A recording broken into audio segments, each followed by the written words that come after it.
तर महाराज आम्ही गंगा, गंगोत्री आणि भागीरथी हे 3 नावं नेहमी ऐकतो, तर नक्की याचा फरक काय आहे? स्वर्गामधली गंगा भगवान भोलेनाथांच्या जटेमध्ये आली आणि भगवान भोलेनाथांनी आपल्या जटेतनं प्रथमतः जिथे पृथ्वी तलावरती सोडली त्या ठिकाणाला म्हटलं जातं गंगोत्री. गंगा पृथ्वी तलावरती आणण्याकरता प्रयत्न केले भगीरथाने आणि भगीरथांच्या तपश्चर्येची फलद्रुपता म्हणून ती झाली भागीरथी.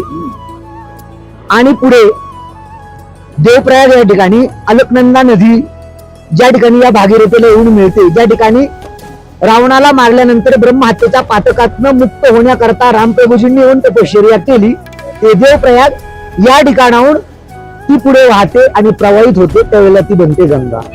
शिव जटेमध्ये येते तेव्हा गंगोत्री. भगीरथांच्या प्रयत्नाला यश आलं म्हणून भागीरथी आणि अलकनंदा येऊन मिळाली, रामांनी तिथे तपश्चर्या केली म्हणून तिथून पुढे ती झाली गंगा.